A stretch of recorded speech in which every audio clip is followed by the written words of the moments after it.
This is the VO Life. Positive conversations about living the voiceover life. Insight into the business and day-to-day grind of being a regular Joe VO. From the humble beginnings to the finally hitting a new level to getting that first big client. It's all about that VO life. Here's your host, Troy Holden. Hey, and welcome back to the VO Life. I'm Troy Holden, your blue-collar voice of choice here close to Nashville, Tennessee, in a little town called Westmoreland, just north of Nashville, up on the ridge, we like to say, up on the ridge and down in the holler is kind of where I'm at. Today, an odd subject maybe. Maybe I'll bend your ear the wrong way or the right way. I'm not sure today. But I want to talk about the flood and the so many and the so much and the overwhelming amount of information you're hit with as a new VO.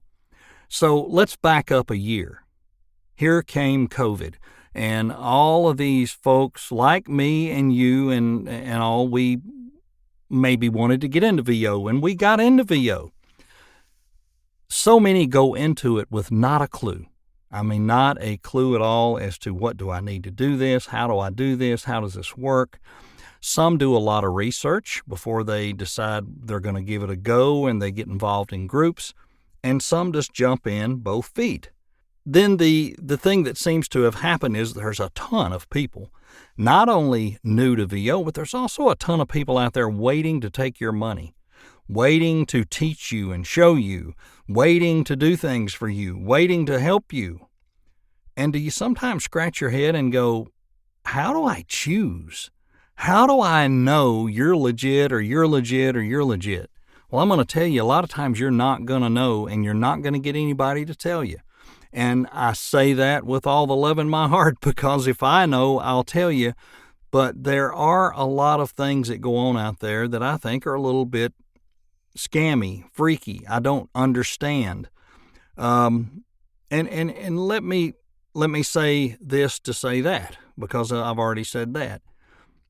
A lot of people are out for to make a living teaching you, but that's their living. That's okay if that's all they do. But are they successful at it? That's where your job comes in to find out.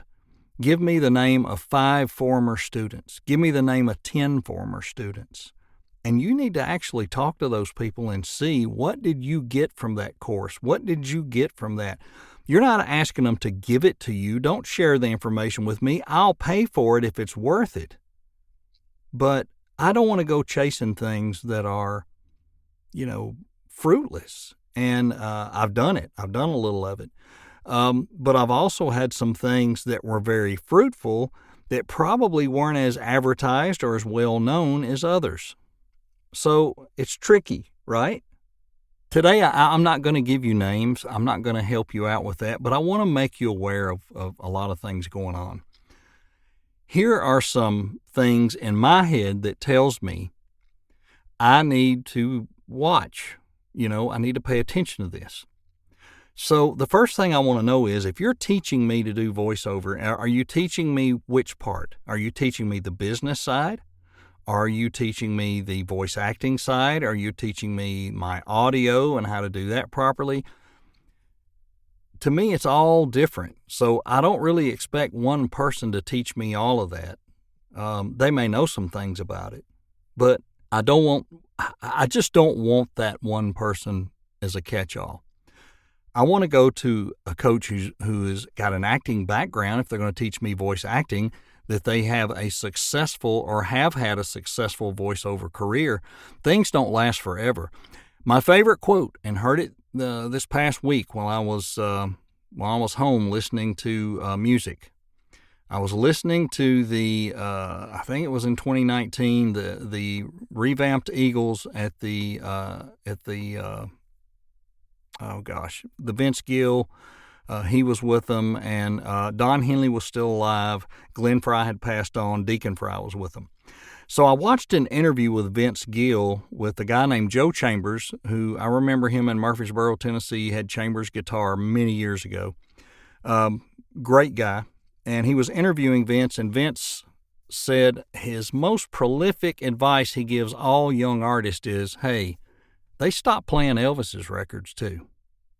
Think about that. So as a VO, that time can run out. You might have had a 10, 20-year run, and now you're coaching. I respect that, and I think you're probably a pretty decent coach. You probably know your stuff. But I also like a working VO as a coach because they're keeping up on things. So there's a couple of different takes on that. The thing that does scare me to death is people that have not been in this very long that are coaching. They don't have the experience to do that. They shouldn't be doing that yet. They may get there, and they probably will get there. They're probably climbing and doing well, and let's say they're making $10,000 a month, $15,000 a month. That's great. You're hot. Will it last? I don't know. What aspects of the business do you know? Well, I know these two platforms. This is where I make my money. I make all my money right here. I don't want to learn from you. I'm sorry. I want to learn how to do a variety. I want to learn how to market, direct. I want to learn how to eventually land agents. I want to work through agencies and production houses. I don't want to work on the $5 platforms forever. I'm not saying I'd stop because there is some good business there.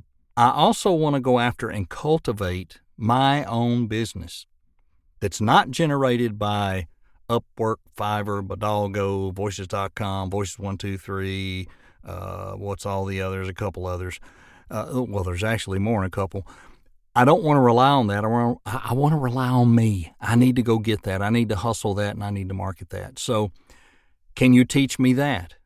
That's one aspect. Marketing coaches that can teach you how to get your stuff out there.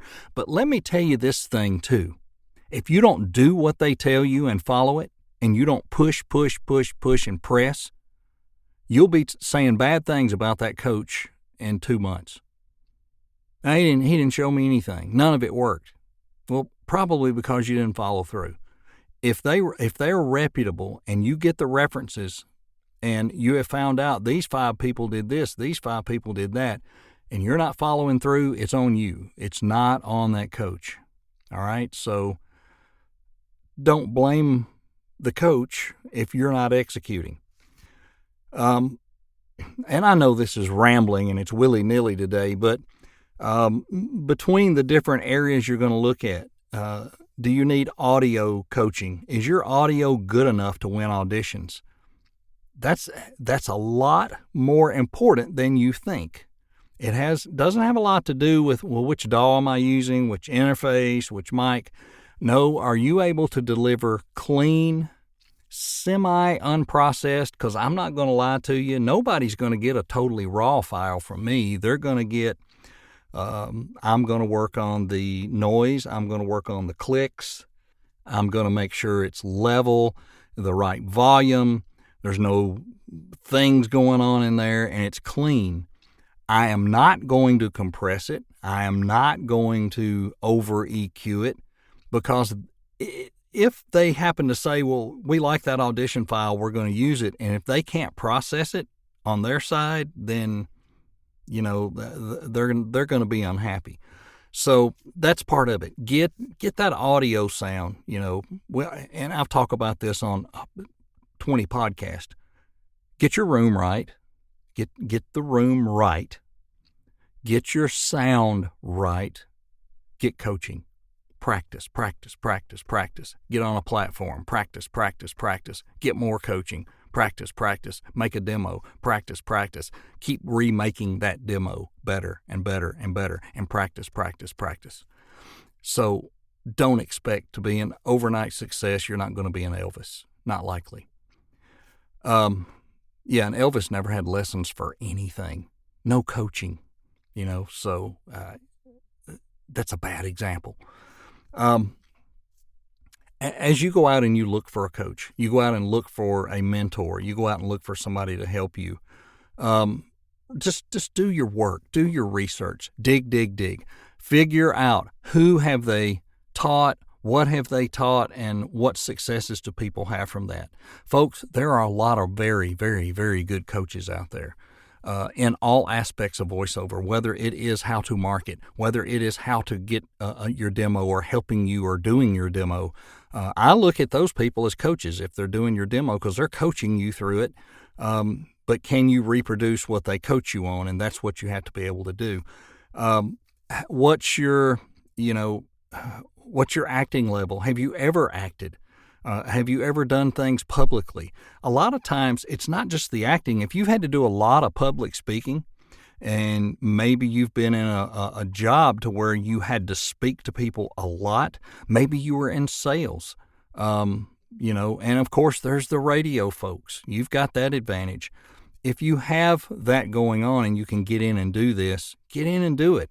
But learn and don't think instant success, and you may have that. I know a lot of people in their first 6 months have done extremely, extremely well, and now they're realizing, I probably ought to get some coaching. I could even go further, and that's exactly right. You can go further. Somebody loves something about what you're doing, or you wouldn't be getting this business that you're getting. But are you ready for agents? Are you ready for production houses? I don't know. I don't know your situation, but to get there, you got to get coached. If I go to the doctor's office, I'm always looking to see what school they went to and looking at the degrees on the wall, because I figure if this guy went to Vanderbilt or he went to wherever, UCLA, he probably got a pretty good education. He should know what he's doing. But here's the other thing. Doctors can make A's and doctors can make C's. I'd like to have the A doctor, please, but we don't always know that, right? So with this, sometimes we don't always know with a coach. Is he an A or is he a C? Sometimes you may have to go through a session or two and say, I just don't know that they're really helping me that much, and then make a change. You don't have to tie yourself to one person and be stuck. You can move around. You can go to other people. You can be going to multiple people at once. A couple of months ago, I was going through private coaching with two people with the same group. I was going through workshops once a week with two other different VOs, and I was also studying a private course I had bought, which was from another VO. There were 5 different things I had going on, but it was I was trying to find where do I really want to invest my time and money, and I settled in on somebody, and I've stuck with them. I may be ready for something else later, and that's fine and great, and if I can get there, great. If I can save up that money and get that done. Without giving names, I will say that I feel really bad sometimes when I know questions are getting asked in these Facebook rooms of, what do you think of this person? What do you think of that person? What do you think of how they do this and that? And I'm going to tell you the bottom line for all of us, and not just them as coaches or as VO people who have groups and they're trying to help people. 90% of the people are out to make a living, right? They need to make a living. So if their voiceover work is not doing great, maybe they're not having the best month, then they may start pushing a new course or pushing something else or pushing this group or that group or sign up for this or that. I'm not saying that's wrong. I'm just saying they are likely trying to make a living, which is what we all would do. If you want to focus on people who have already made a living or already making a living, then it's going to cost you a little bit more. You're going to pay more for J. Michael Collins. You're going to pay more for Demos That Rock and Chuck Duran. You're going to pay more for lots of, I just went blank. Cliff Zellman, if you want him to do your auto demo. It's not going to be cheap, but it's going to be good because they are good. You can go get that somewhere else for way less, and it may get you by, and it may work, and you may shoot to the top. God bless you. I hope it happens. But think about the level you're working at and the level you want to be at. So here's another controversial thing. If you're in Facebook groups that are for voiceover and you've been in the same group for over a year and there's a lot of new people in there, you might be in the wrong group. Maybe you should think about looking for groups for people that are a little further along in their career. Maybe you should not do a lot with those because of the time and energy you put in there. Somebody else will answer those questions. Somebody else will bring them along. Maybe you're at a point you really need to focus on career and focus on coaching and getting coached and focus on a new demo and focus on going after that direct marketing, where that 30 minutes a day or hour a day that you're losing on that Facebook page could be placed somewhere else. I'm not saying dump all your groups. I haven't dumped all mine. I even went back to one I got out of because I thought maybe I jumped out too quick. Maybe there's still some useful stuff there for me, because I felt like my involvement with Fiverr had gone good for a couple months, and then this past month it just wasn't as good. I don't think I really did anything. But I thought at least in there I might can get some feedback and watch what's going on.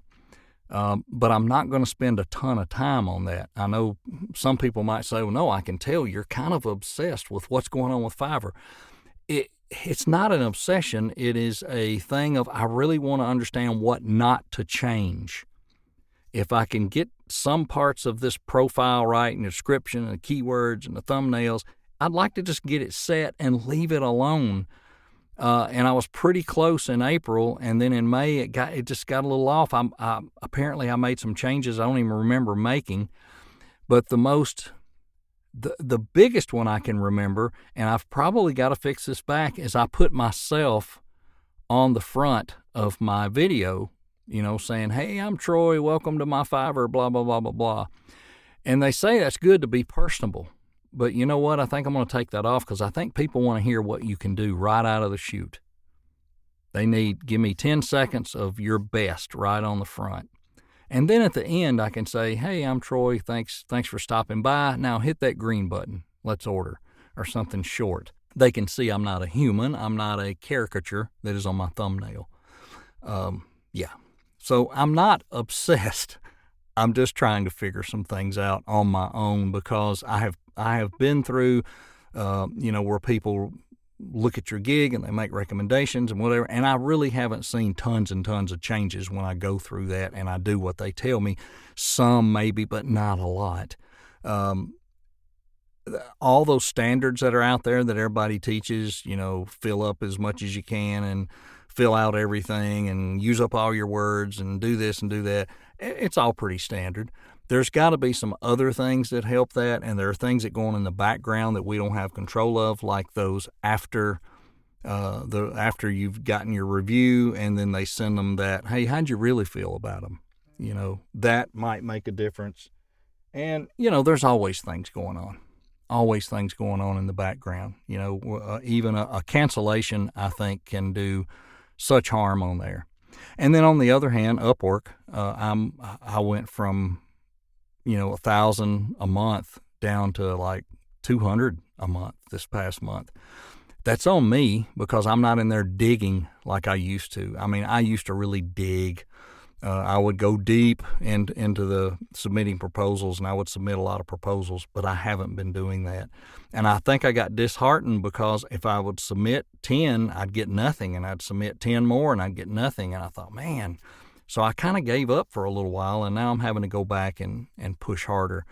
I said when I gave away some YouTube work, it might come back to bite me, and it may. It very well may monetarily. But it has freed me up time to do some other things, and I think that's the way you want to focus. So there's so much information coming at you. So many people have gotten into VO. Are we going to see that fall? Are we going to see people fall out? Are we going to see a bunch of equipment for sale? Maybe, probably, maybe. I think people will continue to try to get in, and there's always going to be those pages and groups and stuff to support that, and there's always going to be people wanting to quote-unquote prey on them and take their money to help them where, right, wrong, or indifferent, if that's their living, that's okay. If you want to pay them to do that, that's okay. I'm not going to give out a bunch of free advice, and if somebody else is getting paid for it, that's their business. They can get paid for it. I've gotten past that quote-unquote beginner stage, so I feel like I'm the novice now, and I'm nowhere near the pro, but I want to keep digging and learning in a different way. So I want to encourage you, if you're out there kind of struggling with some of this now, that you're getting all this information thrown at you. There's so many people coming at you. I've got this course, I've got this, I got this. If that's getting overwhelming, back off of some of the groups, focus your time somewhere else, and do what you need to do to further your career. The thing I'll always tell you is track. Be sure you're keeping up with everything so you can see, hey, in April I did this much, in May I did this much, in June I did this much, and you're you're always hoping that is an increase every month. Even if it's $5 in April and $10 in May and $20 in June, you're going up. So I want to encourage you to stay with it and look for the right teaching and vet it. That's a word we always use where I've worked, is always vet things. Vet those teachers, vet the pricing, make sure it makes sense for you. All right? Hey, have a great rest of the week, and enjoy your journey, and so glad to have you here on the VO Life. You've been listening to the VO Life with Troy Holden. Check back for more episodes each week and catch up on what you've missed also. This is for you, those just living that VO life. Thanks for listening, and join us again.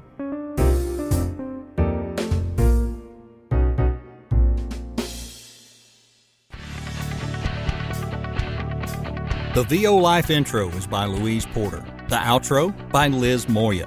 You can pick us up on Spotify, Amazon Music, Apple, and many other podcast carriers. Need to send me an email? Do it today. Troy@TroyHoldenVoices.com. Thanks for listening.